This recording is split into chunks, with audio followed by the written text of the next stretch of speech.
ആഘോഷങ്ങൾ ഏതുമാവട്ടെ, നിങ്ങളുടെ മനസ്സിലുണ്ടോ മാക്സിലുണ്ട്. Max wedding centre, ഒരു നാടിന്റെ വസ്ത്രസങ്കല്പങ്ങളുടെ പരിപൂർണത. അനശ്വര ഗായകൻ മുഹമ്മദ് റാഫിയുടെ 100ാം ജന്മദിനത്തോടനുബന്ധിച്ച് പുഴക്കാട്ടിരിയിൽ റാഫി അനുസ്മരണം നടത്തി. റാഫി ആരാധക കൂട്ടായ്മ സരസ്വതി കലാമന്ദിരത്തിൽ സംഘടിപ്പിച്ച അനുസ്മരണ പരിപാടി പുഴക്കാട്ടിരി ഗ്രാമപഞ്ചായത്ത് പ്രസിഡന്റ് ഉമ്മു കുൽസു ചക്കച്ചൻ ഉദ്ഘാടനം നിർവഹിച്ചു.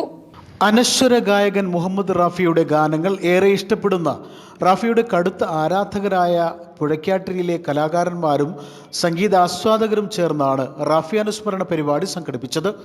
പുഴക്കാട്ടിരി സരസ്വതി കലാമന്ദിരിൽ നടന്ന റാഫി അനുസ്മരണ പരിപാടി ഗ്രാമപഞ്ചായത്ത് പ്രസിഡന്റ് ഉമ്മു കുൽസു ചക്കച്ചൻ ഉദ്ഘാടനം ചെയ്തു.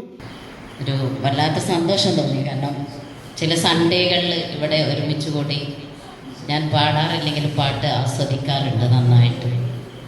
ഞാൻ വരുന്ന സമയത്ത് ഞാൻ 2-3 പാട്ട് കഴിഞ്ഞിട്ടാണ് എത്തിയെങ്കിലും വന്ന സമയത്ത് അബൂക്ക പാടിയ പാട്ട് ഹൃദയത്തിൻ്റെ ഉള്ളിലൂടെ കടന്നുപോയി. അത്രക്കും ആസ്വദിച്ചുകൊണ്ടായിരുന്നു ഞാൻ അവിടെ ഇരുന്നത്. നമുക്കറിയാലോ, റഫി സാഹിബിൻ്റെ പാട്ടുകൾ അത് നമ്മളെ വേറെ ഏതോ ലോകത്തേക്ക് കൂട്ടിക്കൊണ്ടുപോകുന്ന ഒരു അവസ്ഥയാണ് നമ്മുടെ മനസ്സിനൊക്കെ ഉണ്ടായിരിക്കുക. അതേക്കുറിച്ച് ഇപ്പോഴത്തെ ന്യൂ ജനറേഷനൊന്നും വല്ലാതെ ഗ്രഹിക്കേണ്ടാവില്ല. പക്ഷേ നമ്മുടെ ആ ജനറേഷൻ അത് ആസ്വദിച്ചുകൊണ്ടായിരിക്കും നമ്മൾ ഇന്ന് മുന്നോട്ട് പോകും. നമുക്കറിയാം, അദ്ദേഹത്തിൻ്റെ 100ാം വാർഷികത്തോടനുബന്ധിച്ച് ഇങ്ങനെയൊരു സരസ്വതി കലാമന്ദിർ ഇങ്ങനെയൊരു പ്രോഗ്രാം അറേഞ്ച് ചെയ്തത് തന്നെ മനസ്സിന് എന്തെന്നില്ലാത്തൊരു സന്തോഷമാണ് തോന്നിയത്. MN അബ്ദുള്ള പരിപാടിയിൽ അധ്യക്ഷത വഹിച്ചു. ഗ്രാമപഞ്ചായത്ത് vice president Moosakutty master, Pramod master, Anilkumar Puzhakkattiri തുടങ്ങിയവർ പരിപാടിയിൽ പങ്കെടുത്ത് സംസാരിച്ചു.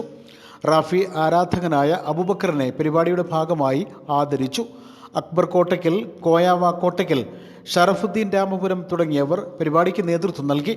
തുടർന്ന് റാഫിയുടെ ജനപ്രിയ ഗാനങ്ങൾ ആലപിച്ച് പരിപാടിയിൽ പങ്കെടുത്തവർ അനശ്വര ഗായകനെ സ്മരണാഞ്ജലി അർപ്പിച്ചു.